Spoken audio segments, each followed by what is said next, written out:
Welcome to the Commentary Magazine Daily Podcast. Today is Thursday, December 19th, 2024.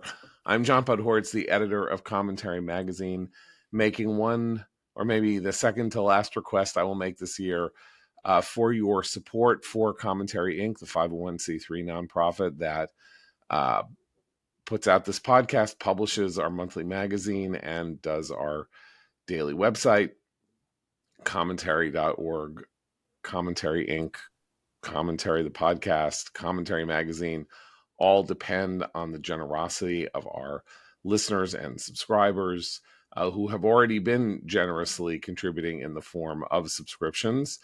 But it's not enough to keep the lights on and to keep the candle burning. So we are very much grateful if you could find it in your heart to make us part of your year-end giving.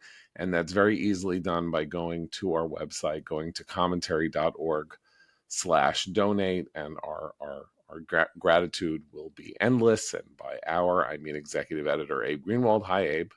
Hi, John. Washington commentary columnist Matthew Condetti. Hi, Matt. Hi, John.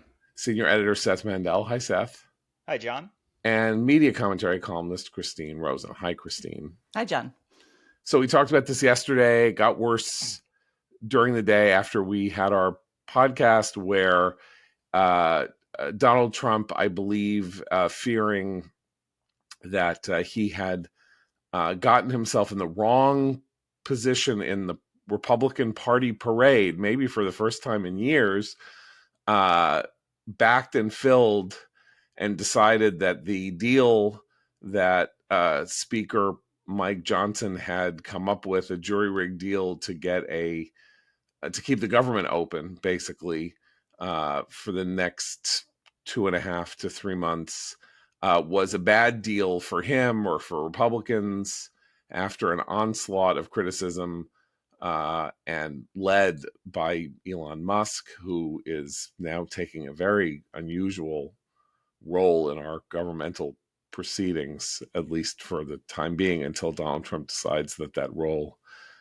he is overshooting and needs to kind of pull him back in. But what happened yesterday was that Trump essentially withdrew his support for a bill that he had essentially obliged Johnson to pursue, featuring new spending and new things that should happen, particularly on disaster relief.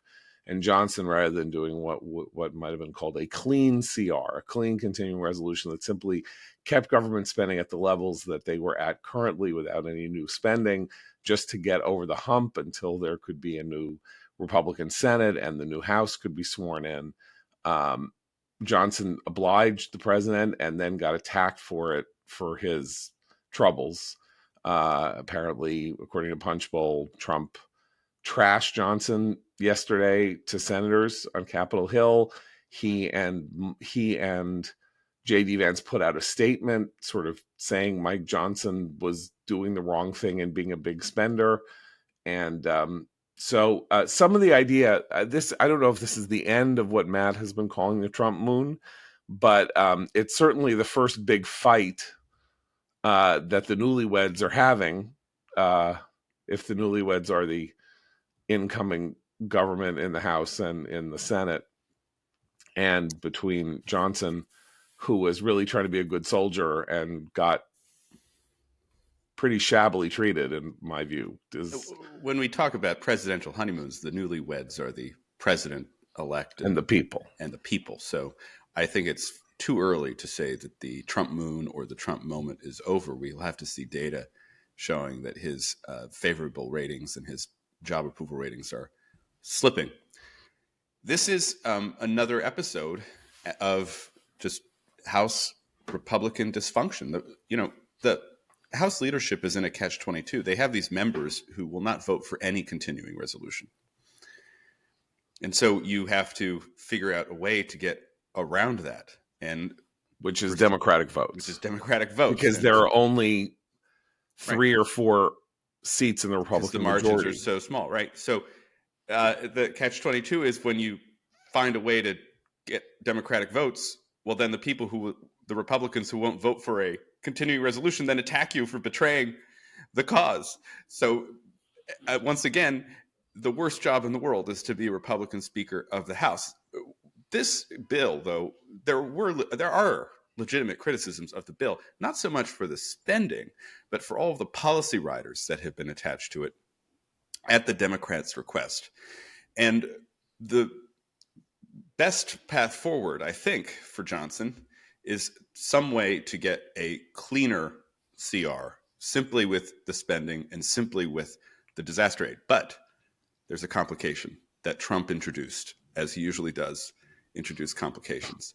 And that is in his statement last night, in his truths last night, he demanded that the Congress also raise the debt ceiling so that it won't come up in the spring in his first 6 months as president. But again, the catch-22 applies. To get Republican-only votes for a continuing resolution that raises the debt ceiling, Johnson would have to cut spending massively, or to get Democratic votes, he would have to give away more policy riders. And this leaves Johnson in a very vulnerable position where, just as we were talking about this issue 24 hours ago, I said that he was pretty secure because he had Trump's support. Trump seems to be following MAGA in this case, not leading it. And just one final point. You'll see again and again and again, oh, Elon Musk killed the bill. Elon Musk killed the bill. And parallels have already been drawn to the immigration compromise that Senator Langford put together earlier in the year. And then the House turned against it. And there the narrative was Trump killed the bill, Trump killed it. In both cases, the individuals, of course, are so large and their platforms are so big that they seem to take up all of the oxygen. And it seems like, oh, they did it by themselves. In both cases, though, MAGA is what killed the bill. Well, in both cases, the grassroots argument against this continuing resolution did not just begin with Elon Musk's tweet. I have been tracking it since the bill was released 24 hours before Musk got involved and then killed it. So we have to remember there's a movement here, not just the major figures who dominate that. But was Musk the one who brought it to Trump's attention? I don't think Musk even talked about it with Trump. I think he just began posting about it, and Ramaswamy came in. And yes, when Elon Musk decides he's against something, it carries huge weight because he controls this platform that's massively influential. But let me tell you, before he began posting about it, MAGA was already upset about the deal. But this is where to extend to torture this analogy we're making about Trump as the groom and the public as the bride and him being on a honeymoon. He has just unwittingly and for no good reason put poor Speaker Mike Johnson in the role of like the meddlesome mother-in-law who's been tasked with like the table arrangements with two dysfunctional families. And he's done. He got him. He got them all at tables. It wasn't going to blow up. No one's going to be happy, but he did his job. And for some reason, and this actually strikes me as something that might have a different reaction from the public now than it did in Trump's first term, he's expending a lot of political capital just to make a singular point on a Friday at the end of the year, Thursday or Friday at the end of the year, and not playing the tape forward with regard to his relationship with Congress, his agenda when he comes in January, and what he will need from the non-MAGA Republicans. Now, the first term, he could argue, I don't need them, I have my movement. But he actually is going to need them to get anything done. And the public reelected him to get things done. Johnson would like to try to do that. This is the first stage. But clearly, I don't think Elon Musk clearly understands how Congress works. That's fine. But if Trump is following his own MAGA movement, as Matt describes, then this is going to end in him not getting any of his agenda through, because Johnson needs to bring on board not just some Democrats, but also the non-MAGA Republicans who are still in the coalition. I also think that Trump is the only thing protecting Mike Johnson from MAGA backlash that could cost him his speakership. Now, I don't know if he's without Gates and some of the ringleaders. I don't know if Mike Johnson is really in danger, and I don't think that Trump would want to begin his second presidency with a fight over the speakership. Nonetheless, he's the guy who can give the thumbs up or thumbs down to Mike Johnson. I mean, if a rebellion comes for Mike Johnson and Trump says, give him a chance like he did last time, then he gets a chance. And if he doesn't, then it spills out into a whole fight. And I don't know that Trump really understands that he has to, if he wants Mike Johnson to stay as speaker, or if he simply wants that just for the stability of having the same speaker and not beginning his term with a fight over the speakership, he has to protect Johnson and he has to communicate that he doesn't want Johnson's head lopped off Yeah. to MAGA. And he I might don't not think even Trump cares about think any of this, and I don't think that the public actually really cares either. We're in this weird situation where if the government shuts down, who does it hurt? It actually hurts Democrats more because they're the Can I party say- They of tend government. to win the PR war when there's a shutdown. But They even tend to that, be- I think the yeah. PR war, I feel like no It's a one really different PR cares war anymore. situation. Yeah, it's just kind of Yeah. the fact But- is we're running this huge deficit, $2 trillion a year. The interest on the debt is now higher than our defense budget, and the Republicans, many Republicans are like, well, hold it, what are you doing? We're just adding more on top of this. It's not just the hurricane relief, which everyone agrees should be done. It's also the ag bill. They just dumped that in there. Yeah. They dumped in a But this Social is- Security but to be giveaway to fair- public right. employees, But and there's this a is where- congressional pay raise. So I can understand the outrage at this bill. I can totally understand it, except for this, which is the thing that Republicans are going to have to deal with. I agree with you, by the way, that there are 2 million people in this country at most who even have any clue what the term CR means. Maybe 2 million. I don't even know. No. As compared to a clean CR versus an omnibus Or an spending bill. omnibus, yeah. Yeah, whatever. All of this. Skinny CR is what Yeah, it the is. skinny- None of yeah, this yeah. is real. None of this has far anything more to people do. far more people know what wins over replacement level plus. Absolutely. Way more. Yeah, absolutely. And Way more becoming people increasingly- understand, and I don't blame them. They shouldn't not like all of this is itself a function of congressional dysfunction. A lot of this stuff shouldn't exist. It's all happened as a way of getting around a political problem with Republicans and Democrats working together that is now really 2 decades. It's almost 2 decades long. It's They bureaucratize the dysfunction at this point. When yeah, it comes to totally. resources. It was Yeah. 20 years ago that in his effort to get control of the House and to please the most politically or ideologically contained Republicans, that the now disgraced Denny Hastert came up with this rule that said that the Republican Party would not bring to the House floor any bill that was not supported by at least 50% of the House Republican caucus. This has now morphed over time as the Republican majority, or even there, has shrunk to almost nothing. To you're not allowed to bring any bill that will not receive unanimous Republican support and can pass without a single Democratic vote. And Johnson is not in a position to do that because there are at least 2 Republicans who will vote against any bill that he brings forward. And that was why Democrats had the whip hand with him on structuring this bill, because he needs Democratic votes to get it over the hump. And so they said, we want this, we want that, we want the other thing. The more he gives them, the more outs. This is the irony. The more outs he gives Republican members to vote against it. By which I mean, if there are, say, 20 Republicans who say, I'd really prefer not to vote for this bill because my voters think it's garbage. Well, then he needs 20 Democratic votes. And then the Democrats go, well, we want the Francis Scott Key Bridge to be paid for. And we'd like this, and we'd like this rider, and we'd like that rider, and we'd like the other rider. RFK And in Stadium. an effort to help his own people in his own party have a free shot at voting against it, he then provided Democrats with an in to writing the bill that is now being rejected. So he was trying to do Trump and his own members a solid. He's getting Catch-22. You It's can't win. You can't win cannot if win, you're right. in leadership in the Republican Party. You cannot win.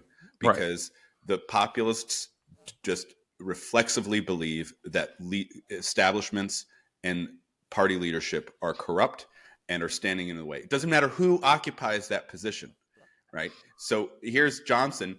He can't do something with only Republican votes because the votes aren't there. And it's one thing to have the Hastert rule in the early 2000s, or even after the 2010 congressional election when Boehner was the speaker, because you had some breathing room. We you have had 20 to 30 seat majority. Exactly. Yeah. Now you have, this is the narrowest Republican margin in the House in almost a century, and the next Congress will have an even narrower margin. So I feel as though they should change maybe the whole structure of what the Speaker of the House should be. It should just be rotating. They should just, every 6 months or so, they should just draw straws, and that's the sacrificial lamb that they put up there. It's the Athenian democracy. It's the Athenian democracy. Like, hey, you guy, from Idaho, the one you're speaker now. You're speaker. Mazel tov. Mazel tov. You get to do the deal, and Tom then Massey wants to see you. Yeah, Tom Massey wants to see you, and you're out of here. But that's it. Right, except it's more like random. It's more like Yellow Jackets, where you're drawing straws to see which member of the who's tribe eaten. Eat. Yeah, who gets eaten. Hey. I want to pick up on a point that John alluded to early on here. There's way too much Musk too soon happening here. And I do think that's something that the public will generally not appreciate in the long run. It's unseemly. It's distasteful.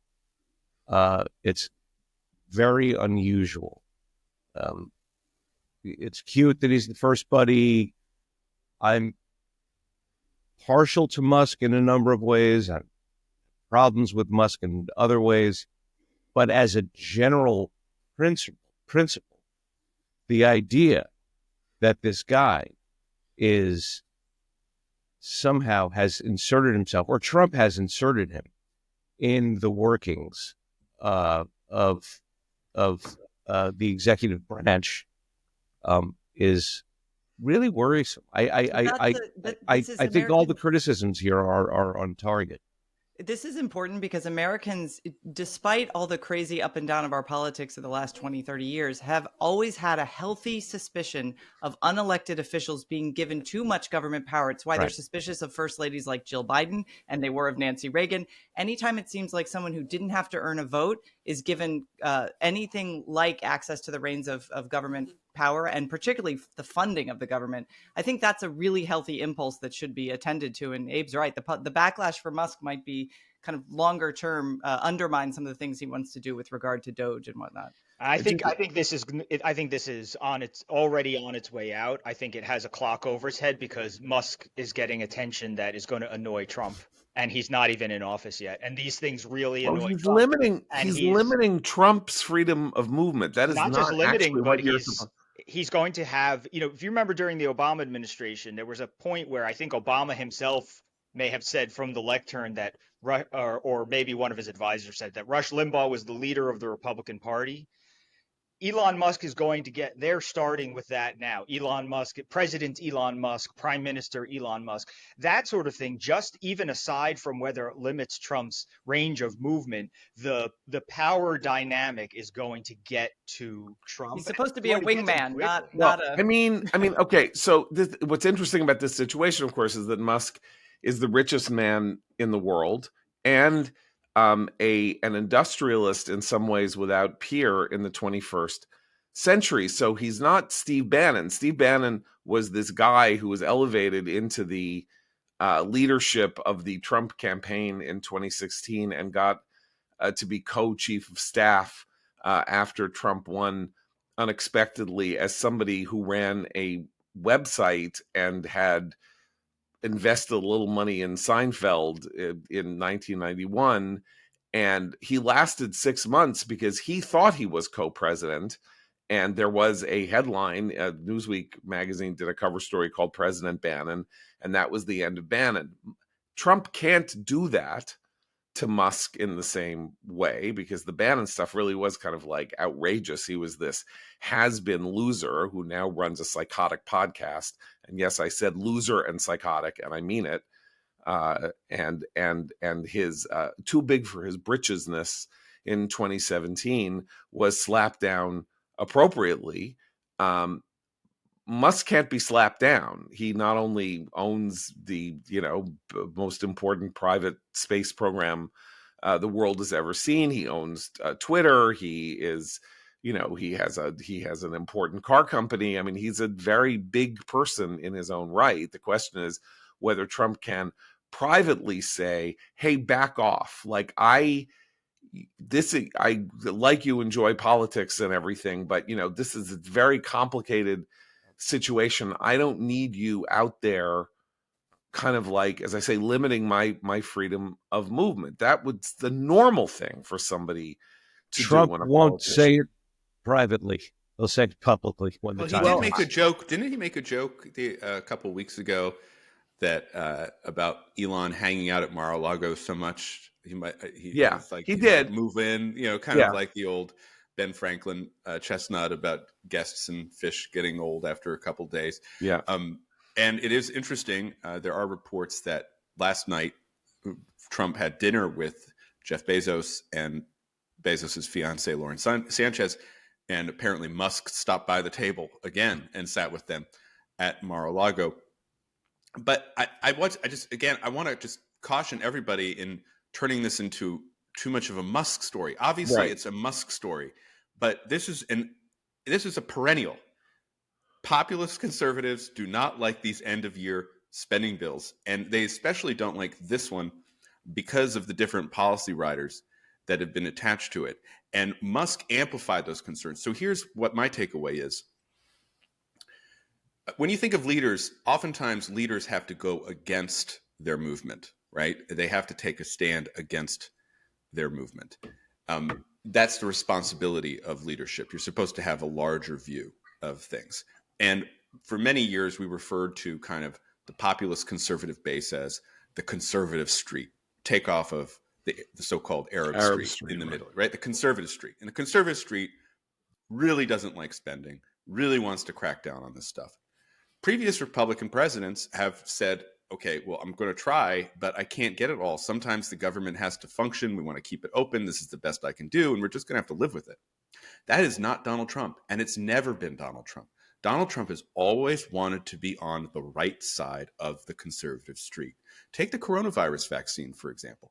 That is his accomplishment. Operation Warp Speed was an amazing demonstration of how actually government can work with private enterprise in order to have innovation and production. But he doesn't talk about it anymore because MAGA doesn't like it. And so here what happened was Trump, according to the reporting, was well aware that this deal was happening. And he just wasn't going to talk about it, to just let it go through. But once it became clear that the base rejected it, and then Musk spent all day on Twitter, X, lampooning it, Trump had no choice because he needed to get straight with the base. And one last thing that I found very interesting about Trump's statement at the end of the day was that it was not just from President Trump. It was also from Vice President-elect J.D. Vance. And if I'm J.D. Vance, I need to have my name on that statement because otherwise I'm completely cut out of this entire debate. All of a sudden, Elon Musk is demonstrating far more power than I. And so now we have this kind of triangular relationship that's forming. It's not just Trump and Musk. It's also Trump, Musk, and Vance. In 2011, when the first government shutdown of the modern era after the shutdown, the Gingrich shutdown of 1995 took place, there was a kind of divide among Republicans and conservatives. There were Republicans and conservatives who said, we need to fight. We got to fight. We won in 2010. We won the House in 2010. We need to fight. Obama needs to be punished for spending too much. And it was August, and it was take him down. We need to fight. Need to win. We need to shut the government down. We need to win. And then you had other people who were like, okay, then what? So you shut down the government, you fight, you shut down the government, then what? And Obama did something interesting that backfired on him. And he said, okay, look, you want to do this, and we're going to do this, and then we're going to come back. We're going to have a across-the-board cut. And that means that things that you like are going to get cut, just like things that you don't like are going to get cut, meaning defense.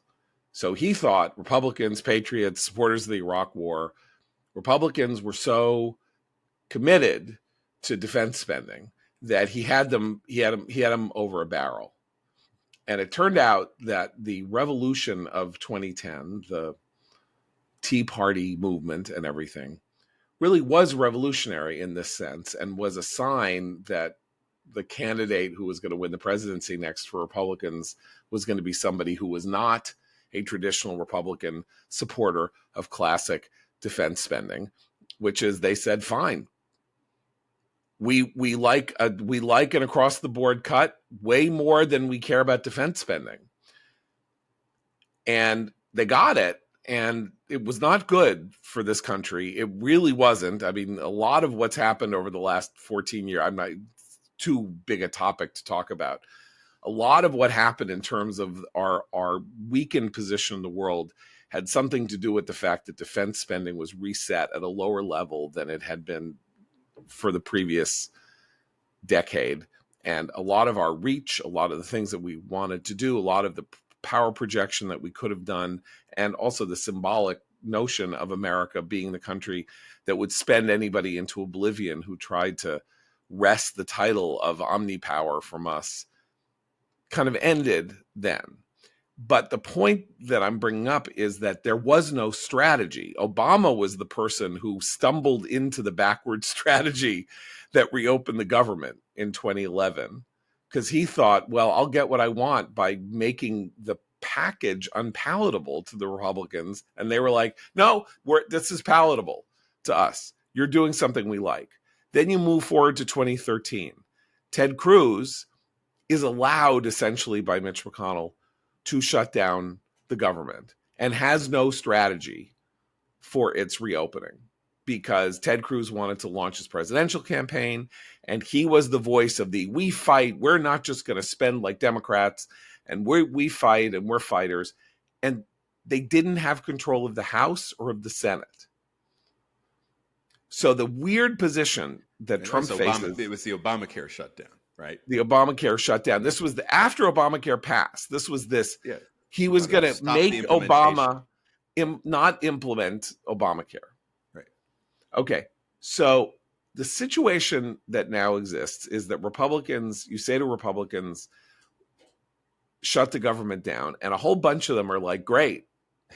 Anytime you mention it, I love it. I love it. Shut it down. Shut it down. On January 3rd, the new Senate will be sworn in. It will be a Republican Senate, and the House will be sworn in, and it will be a Republican House, and there will be a Republican President of the United States. Will the public hold Donald Trump responsible for the workings of government in this way? Are Republicans responsible? Maybe not. Maybe it's too complicated. But they don't have Obama. They don't have a Democrat who is at the top that they are knocking down and attacking. They're the ones in charge, and the problem they face is that this is not a mandate election. We know it's not a mandate election because of the vote in the House.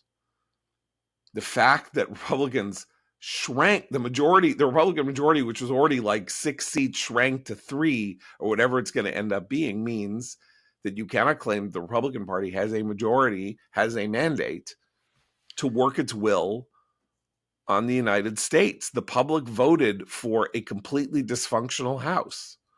Now, I know that's not the way people vote. People vote in local elections. The House is a local election, and so they're not, strategically voting in the same way. But I do. That's just the political reality. Yeah, I want to just push back a little bit. I mean, the House Republicans' total popular vote was actually higher than Trump's. The national House vote was 51% for the Republicans. But thanks to our gerrymandered system, and Rodden boroughs in blue states, that computes Right. to this this extremely small majority. So, And by the way, an important point to make, because come 2030, right, when the next census is done, the people that I trust and who seem to know a lot about this technically believe that there could be a shift of as many as 19 seats from the Democratic ledger into what would nominally, if the politics remain static, right, Republicans will have a natural 20-seat majority in the House, because the gerrymandering of 2020 was pretty severe on the Democratic side and state by state, and that but population shifts mean that everything's moving south, moving to Florida, moving to Texas, moving to the Carolinas, other places, leaving California, leaving New York, leaving the Northeast, and that, but Republicans have to get from 2025 to yeah. 2031. Well, and I just to pick up on your point about there's no Obama, in January there will be no Biden, and so I think that's why some conservatives in the House are fine with there being a shutdown in the next 2 weeks, because Biden will still be president. I mean, to the degree that he is president or, functioning, he's still the president. And this is why Trump wants them to have the debt ceiling increase now, because Trump knows that he doesn't want to deal with it when he's president. So there is, I think, some awareness of what you're talking about, John, in the background. Just finally on the debt ceiling, I think most Republicans in the House are like, and the Senate are saying, we're not going to be able to do that. So any way this works out, there are going to be a lot of disappointed people.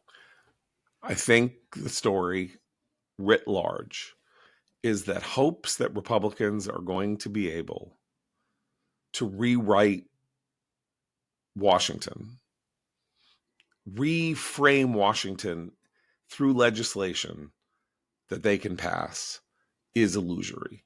That a lot's going to change. There may be one or two subjects that you could have some kind of concord on. I think the border is the main one that you really could see Democrats in the House in vulnerable seats in 2026 wanting to vote for a tough border bill, and that will give Johnson the running room, or whoever replaces Johnson the running room, to get that bill through. I have no idea if there is consensus on any other subject, because there would be one issue you could find consensus on, which we can move to, in the Republican Party with some Democratic votes. But the Democratic Party is running in the other direction. That, of course, is aid to Israel, to rebuild Israel's defenses after this 7-front war that it is now fighting. Because I think Republicans, and vast majority of Republicans, would not mind such spending, particularly since that spending is usually in the form of money that is either loaned or is paid back over time or whatever, or is, a kind of domestic support for our weapons industry. And it is Democrats who are hurrying in the other direction. This astonishing thing somebody said yesterday about whether or not Rahm Emanuel could be running for president, and it is now apparently openly acceptable in the Democratic Party to say, well, he can't run because he's a Jew. Because of the way the Democratic Party now feels about Israel, and the fact that its vanguard is now openly anti-Israel. So I don't even think 3 or 4 years ago, that could have been a second topic for comedy between the parties. And do you see any other subject? Any? Oh, I mean, we should note that the defense authorization bill passed yesterday, and it did include fair enough, right, aid to Israel. And it did, right. But I mean, you're absolutely right. At the institutional level of the Democratic Party, the turn against Israel and the Jews is pretty remarkable in recent days. And my example is, many Democrats suffer from Joe Rogan envy. They feel like they need to have a personality who is more cultural than political, has, again, a giant social media following. And so as they're looking around for who could do that, many Democrats are, especially on the left, are focusing on this streamer named Hassan Piker, who is an anti-Semite. I mean, I'm pretty open about it. And the idea that this is even a plausible person for the Democratic left to rally behind ought to be frightening to many Americans. And we should mention, if we're going to mention that we should mention that Tucker Carlson, who is the other person there seems to be some envy of in the world of podcasting, in a really startling moment for people who remember the 1990s, had on a former leading figure on the planet Earth named Jeffrey Sachs, an economist who was at Harvard, who was kind of one of the fathers of what has been called global neoliberalism. And apparently Sachs has taken a very, very radical turn in the last 10 years, supported Jill Stein in the 2024 election. And he and Tucker had a 2-hour conversation about how Hamas and Hezbollah are secret creations of Benjamin Netanyahu, who incepted them to create the conditions under which he could rule Israel like a dictator, and he is really their father and their daddy and all of that. And so as we look at this global situation, we should note that the populist world, Hassan Piker on Twitch, Tucker on Tucker World Net Daily, and X, and the Sowens and X. He's on X. I mean, that's his right. This Now complicates the Musk story. And Very also much so. Israel's diaspora minister went after Tucker on Twitter for that interview with Jeffrey Sachs. So it turns into a thing. He's not a nobody in terms of the effect that he has on the public debate, even if it's not right. quite clear that he. Well, once upon a time, people thought he had a certain influence when he was at Fox on what Republican senators actually said and did. That is not the case now, if it ever was, but he definitely has leaves an impression on the public discourse. And I also think the key part of that Sachs interview is Jeffrey Sachs, and that is the point is that these guys, Tucker, Hassan Piker, and whoever else, they bring on guests who are from like another planet, right? I mean, that whole idea is, we went through this when Tucker had that historian on World War II, and he was talking about, some revisionist history around Hitler and the Nazis and things like that. And these are the types of guests that come on shows. Joe Rogan got in trouble when it was, a vaccine skeptics, right? And then, people try to threaten to pull their music from Spotify or whatever. Well, the thing is that they don't get in trouble. They don't get in trouble, but they get in trouble. They don't get in trouble, but they blow. What I mean is they get the host associated with all these things, and then the host is like, well, okay, well, what's wrong with that, But the point is that the ecosystem is that people who are outside the mainstream are going to be not just the hosts of these shows, but the guests on these shows. But there is no. It's not about what ahead. Tucker believes. It's like what everybody. No, it's about what Tucker believes. In the end, it's about what Tucker believes, and it's about what Rogan believes, and it's about what Hassan Piker believes. You cannot give them that kind of out. I'm not giving him an out. I'm saying they're going to. What I'm saying is the story continues because it's not just going to be a repetitive. Oh, Tucker said this, Tucker said that. They bring on a parade. Right. They are creating cranks. They're creating a new. You're calling them cranks. No, this is can I jump in? Because let me jump in. Because the problem here is that, and this is a problem on the cultural acceptance of a level of anti-Semitism that I've never seen in my lifetime, is so alarming. And this is going to be a long-term problem that's becoming structural in the sense that Seth is describing, and that what used to be non-mainstream is now the mainstream culture and the mainstream media and mainstream social media. And it exists on the left and on the right. And do you know who it appeals to most? The youth vote.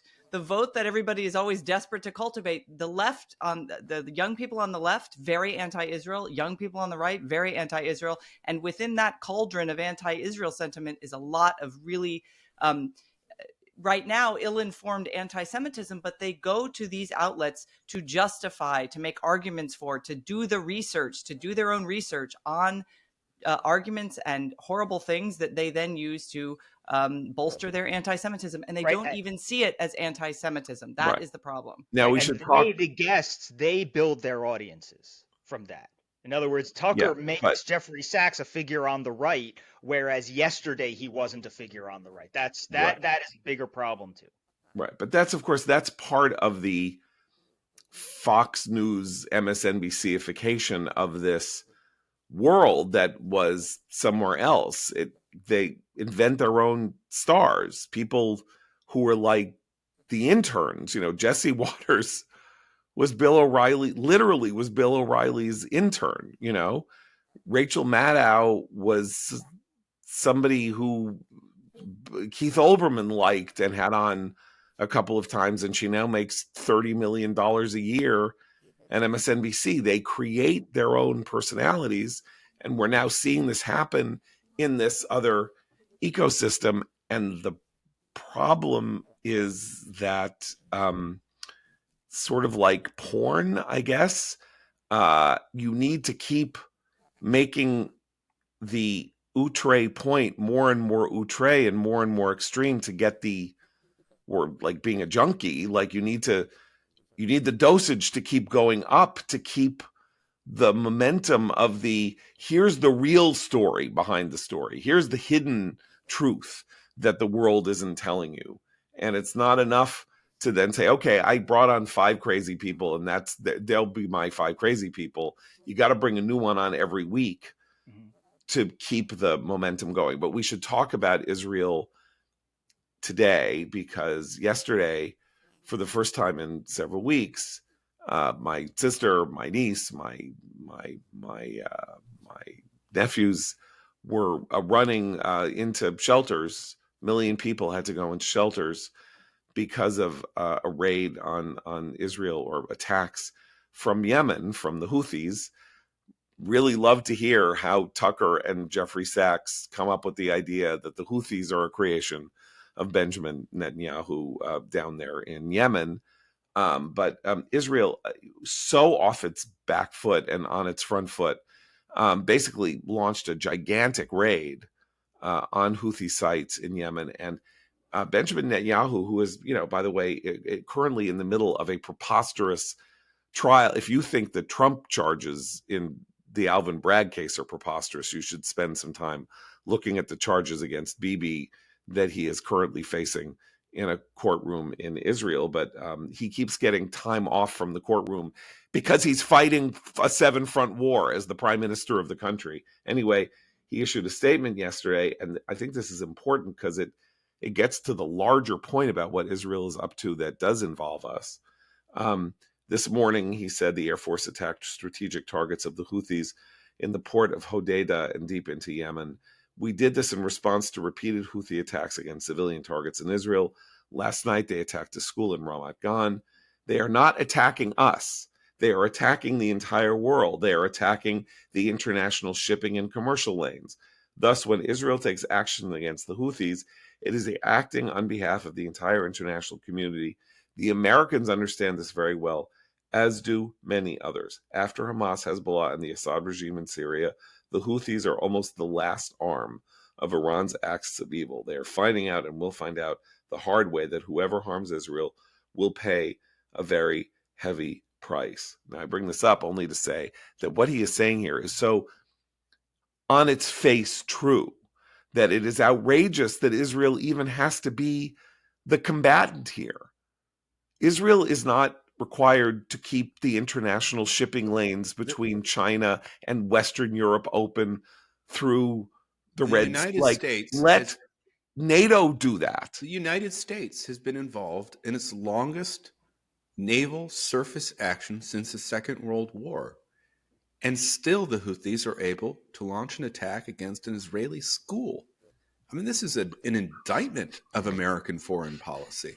It is a complete and utter failure of the policy toward the Houthis in Yemen, who have basically been able to close down shipping in the Red Sea while maintaining the ability to launch missiles against our vessels and launch drones and missiles against Israel. What a disgrace. And why? Because of the Biden administration's de-escalation framework and the idea that we have to be proportional in response. And the result is that we have been pinned, like in chess, we have been pinned down in this area and with no result. Well, Israel has methodically taken out the arms of the octopus. You know, there used to be a debate between Netanyahu and Naftali Bennett, the former prime minister, with Netanyahu, Bennett said, focused on the proxies, every so often mowing the lawn, as they say, in order to keep Iran's proxies in check. Whereas Bennett said the real strategy ought to have been to go directly against Iran. But as a result of October 7th, what the IDF has done, what Israel has done, is lop off every one of those arms, starting with Hamas, then with Hezbollah, then Assad falls, and the only remaining arm that's still flopping around and still harming people and creating chaos and havoc are the Houthis. So, well, the danger to Israel is that something is going to move. I mean, the fear now is that the battle will move to the West Bank, and that there is going to be a Palestinian power struggle right, that's on the West Bank. Too. Where and the Iranians are kind of playing that. The Iranians are licking. The Iranians are in terrible shape, and this is, of course, the major big geopolitical issue of the next 3 to 6 months: is what kind of blow can be delivered to Iran's geopolitical ambitions. Can Israel, with American support, deliver a final crushing blow to Iran's ambitions in a way that will have gigantic geopolitical consequences? And that's where we don't know where Trump's mind is. But my point go ahead, Abe. My point is the Houthis should have been taken care of by us. Yes, they should have been. Leaving Iran as it is, completely defenseless. Netanyahu has made this and similar points for a while now about how Israel is fighting enemies of Western civilization. In Hamas, in Hezbollah, in the Houthis, in Iran itself, these are enemies of Western civilization. And whenever he makes the point, we applaud it, and people who are sympathetic to Israel's cause applaud it. But it doesn't have the impact that I think it should. But every time he says it, and when he talks about the Houthis, I think this is going to matter for posterity, which I don't think is true about much of anything that is said or done today. But when the dust settles and Israel is victorious in this seven front war, these are the statements that are going to matter and stand. I think that's a very important point in this sense, which is that one of the reasons that it doesn't seem to hit the way that it should is that Joe Biden isn't out there defending Western civilization. Right. Keir Starmer is not out there defending Western civilization. Germany and France the governments there are collapsing. NATO, in an effort to, NATO coming into the war in Ukraine on the side of Ukraine, never able to properly frame the civilizational nature of the war in a way that rallied support. And certainly Biden had no capacity to rally support in the United States after a certain given point, to explain the stakes here and why it matters. And that's why a lot of people say, despite the fact that people seem to think that he's the world's greatest villain, including a lot of very stupid Israelis who cannot reckon with the fact that they have a world historical figure atop their political structure, that he is the leader of the West almost by default, because who else is framing the fight that, Israelis are dying for and are in internal exile for and are in the reserves for and destroying their economy and doing all this, who else is saying when we're done, we will be making the case that a democratic state in the Middle East showed the way to the future through this century, that we're the freest, we are without oil the wealthiest, we are the most able, and we are the toughest, and we are, militarily a colossus. And you want to go down the road of being a gas station, with camels, you go right ahead and remain a gas station with camels. All these countries in the Middle East, this is the way you want to spend the rest of your existences, mad at us and doing absolutely nothing to progress into the future. Good luck to you. Can I add to that I think one of the major lessons of the world since October 7th is that when we talk about deterrence, we talk about deterrence with normal states. Deterrence is the fear that they can take out something important of your capabilities or something like that you don't want to see happen. Deterrence in the Middle East, in the era of this imperial Iran, is you actually have to do it. You can't deter Iran and its Right. Well, proxy that was by right. showing them that you can take out their air defenses and their ballistic missile systems. You deter Iran by literally taking out their air defenses and right. their ballistic So it's missile. not actually deterrence. In the end, it's military victory. It's military victory, but it's deterrence is the thing you do that you get successfully so that you don't have to achieve military victory. It becomes the kind of the pacification is the point. And what happened after October 7th was that, as Naftali Bennett's complaint was, that Israel mowed the lawn but did not go at the head of the octopus. Well, really, beginning in July, Israel started going at the head of the octopus with, what are pretty astounding results that not over yet. And of course, deterrence had failed because in the Iranians' eyes and in Hamas's eyes, because Israel was consumed by the war over the judiciary and democracy, and the United States was empowering Iran and clearly not interested in doing anything to put fear in the hearts of our enemies. So we'll leave it there for today. I've got one more show this week, this year, and then we're going to have some holiday shows for you. Show. Yeah, right. Live show, and then we're going to have some holiday shows for you that we are in the process of recording, and we will do one of those as soon as we finish here, and you'll hear it next week. John, I have good news, which can double as a brief recommends. Well, I logged on to YouTube last night and saw that we have breached the 5,000 subscriber ceiling. We have broken the ceiling. Then some. And then some. So I recommend to our audience to continue to go visit our YouTube page and subscribe and like our videos, because we, like you, are trapped in the algorithms. This one is not Elon Musk's algorithm.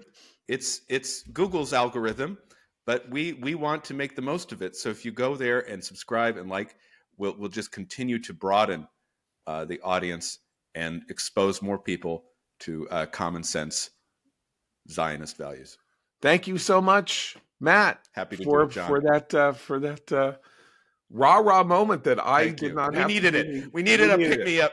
We needed a pick-me-up. Okay, so till tomorrow for Matt, Abe, Seth, and Christine, I'm John Podhoretz. Keep the candle burning.